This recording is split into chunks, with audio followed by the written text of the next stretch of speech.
February 11, 1847, the genius Thomas Edison was born.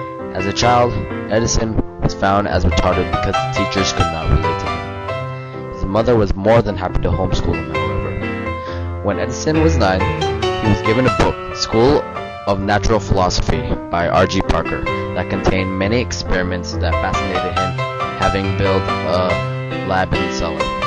These little ideas got him to create one of the most used inventions in the world, the light bulb.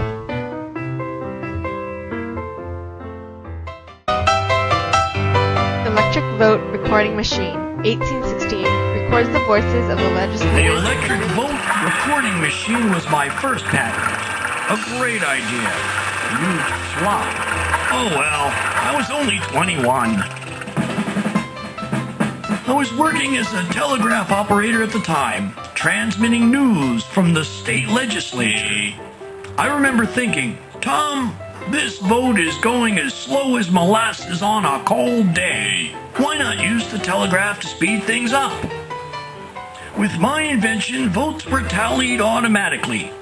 It even produced a printed record. Well, sir, politics sure is funny. The committee said my machine was too fast. They said it would deprive legislatures of their God-given right to cut last-minute deals. Lesson number 1 in Edison's School of Hard Knocks: never invent something you can't sell. Quadruplex telegraph, 1874, allow you to send 4 telegraphs at the same time. My telegraph improvements made me a very popular inventor. Take, for example, my quadruplex telegraph. It was, I forget these days, not everyone knows what a telegraph is. By just closing the telegraph circuit with your finger, coded messages zipped from coast to coast at the speed of light. In my quadruplex, I added a polarized relay system that lets you send 4 messages on the same wire at the same time. When Western Union Telegraph Company realized how much money the quadruplex would save them in copper wire alone, their stock rose by $15 million. Stock ticker, 1869, helps count the stocks. The stock ticker was one of my first patents. Actually, I didn't invent the stock ticker, just improved it.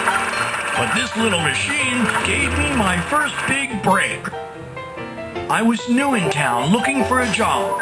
As luck would have it, I was at the stock exchange when the stock ticker broke down and all hell broke loose.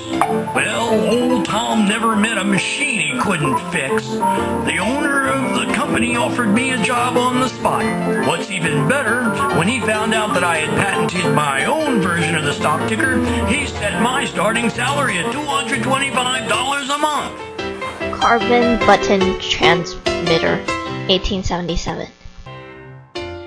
Now, I've been nearly deaf all my life, but that didn't stop me from inventing a device that made hearing easier for the rest of the world.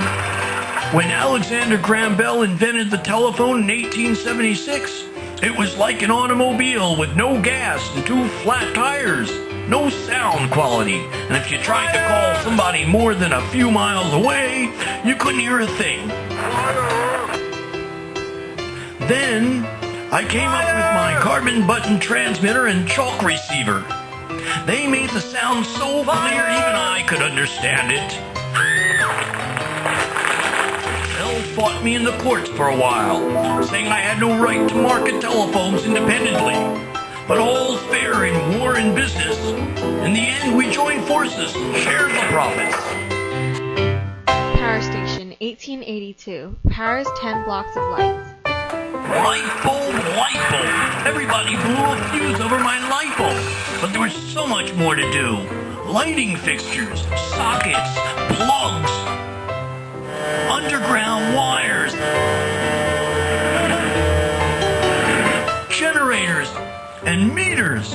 Well, did you think we were going to give the light away? In 1882, my first experimental power station was set up on Pearl Street in New York City.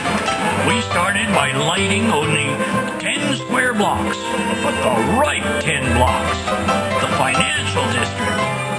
Even if electric lighting caught on slowly, and it with money in their pockets.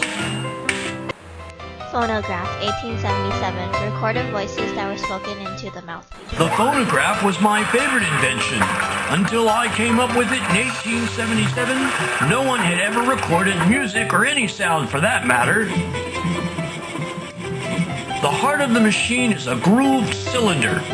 First you cover it with tin foil, then lower the stylus into place. Then just turn the crank and talk into the mouthpiece. Well, shout actually. Mary had a little lamb whose fleece was white as snow, and everywhere that Mary went, the lamb was sure to go. That's what I said in the very first phonograph recording. No one, even the head of my machine shop, thought it would work. So I bet him $2 and a box of cigars. I won. Motion picture camera, 1891. When I invented the first practical motion picture camera, the kinetograph, some folks said I based it on stolen ideas, and I shouldn't call it my invention at all. Well, I have two things to say about that. Hog wash.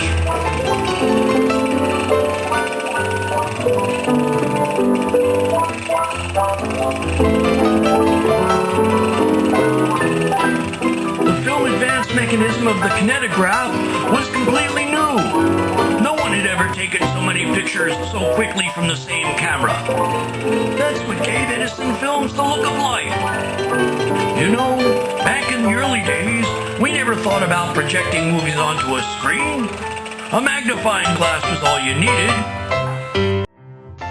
Talking doll, 1886. Phonograph built into a doll to allow the doll to idea talk. for the talking doll actually came from Charles Batchelor, my right-hand man at Menlo.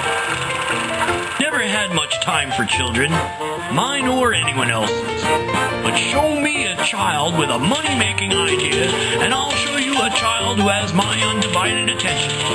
Doll mania was sweeping the country, and according to Batchelor, if he paid only $20 for a fashion doll, he was getting off cheap. Batchelor figured if we could put phonographs into dolls and make them talk, we could sell them for $50 a piece. It looked like a sure thing, but it was a disaster. The phonographs all broke in shipping. By the time they landed under the Christmas tree, 99 out of 100 Edison talking dolls were mute. 1889 allows people to watch short motion pictures. This contraption is called a kinetoscope. Back in 1889, this invention gave America its first look at motion pictures. The kinetoscope was a motorized peep show box. Inside was a movie that lasted, say, a minute and a half. To see it, you simply looked through the hole at the top.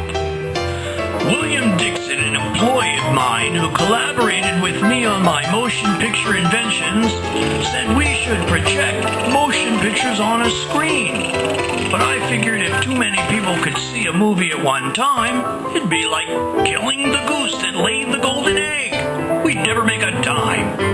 Well, the proof was in the pudding. When the first kinetoscope parlor opened up in New York City, customers lined up around the block. But if you want to see, I'll let you cut in at the head of the line. Another turning point, a fork stuck in the road. Time grabs you by the wrist, directs you where to go. So make the best of this test and don't ask why. It's not a question but a lesson learned in time. It's something unpredictable, but in the end is right. I hope you had the time of your life.